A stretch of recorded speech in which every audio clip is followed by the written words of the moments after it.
किसी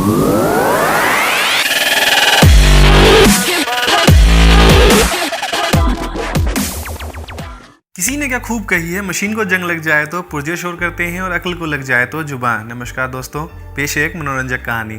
किसी गांव में एक लकड़हारा रहता था। उसके पास 2 गधे थे। एक गधा हाइट में छोटा था, इसलिए लकड़हारा उसे छोटा गधा कहता था और दूसरे को बड़ा गधा। इन तीनों की जिंदगी बड़े ही मौज में कट रही थी। लकड़हारा जंगल से लकड़ियाँ काटता और गाड़ी में भरकर बाजार में बेच देता था। उससे जो पैसे मिलते थे उससे वो अपना और गधों का जीवन अच्छे से गुजार रहा था। बड़ा गधा समझदार था तो वहीं छोटा गधा शरारती और नटखट, साथ ही लकड़हारा का चहेता भी था। लकड़हारा जब भी लकड़ियाँ काट कर बाजार में बेचने जाता तो रास्ते में एक छोटी सी पहाड़ी आती थी जिसकी चढ़ाई काफ़ी खड़ी थी। उस दौरान छोटा गधा अपनी पकड़ ढीली कर देता था, जिसकी वजह से गाड़ी का सारा भार बड़े गधे पे आ जाता। बड़ा गधा भी उसकी शैतानी को बखूबी समझता था, परंतु उसे छोटा समझकर सारा वजन खुद खींचता था।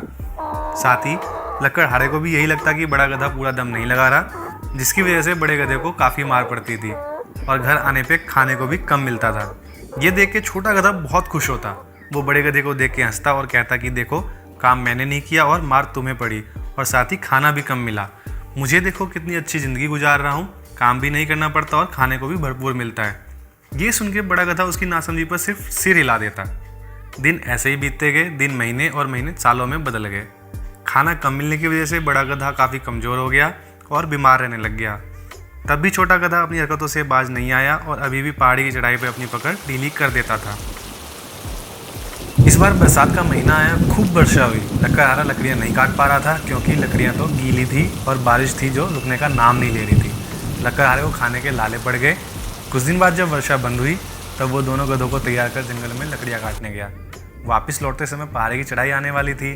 बड़े गधे ने छोटे को समझाया, देखो अब वैसी हरकत मत करना क्योंकि वहाँ फिसलन है और मैं काफ़ी बीमार भी हूँ, जिसकी वजह से गाड़ी नहीं खींच पाऊँगा। छोटे गधे ने हाँ में सिर हिलाया। कुछ देर चलने के बाद चढ़ाई आई। रास्ता कच्चा था, साथ ही कीचड़ से भरा हुआ। गाड़ी में लकड़ियाँ भी ज़्यादा थी। छोटे गधे ने अपनी पकड़ ढीली कर दी। बड़ा गधा गाड़ी नहीं संभाल पाया और गाड़ी फिसल कर गड्ढे में फंस गई। लकड़हारे को बहुत गुस्सा आया। उसने बड़े गधे को जोर जोर से लाठियाँ बजानी शुरू कर दी। ये देख छोटा गधा बहुत खुश हुआ। बड़े गधे ने अपनी पूरी जान लगा दी, तब जाकर कहीं गाड़ी आगे बढ़ी, लेकिन तब तक उसे बहुत मार पड़ चुकी थी। जैसे तैसे वो शाम में घर तक पहुँचे।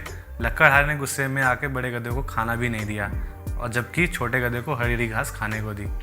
छोटा गधा चिढ़ा चिढ़ाकर घास खाने लगा। बड़ा गधा वहीं मुस्कुराते हुए बैठ गया। सुबह जब लकड़हारा उठकर बाहर आया तो उसने देखा कि बड़ा गधा मर चुका है। उसे बहुत अफसोस हुआ कि बेचारे को कल ज़्यादा मार पका दी, फिर और खाने को भी नहीं दिया। 2-3 दिन ऐसे ही बीते। अब लकड़हारा छोटे गधे को लेकर ही लकड़ियाँ काटने जंगल जाने लगा।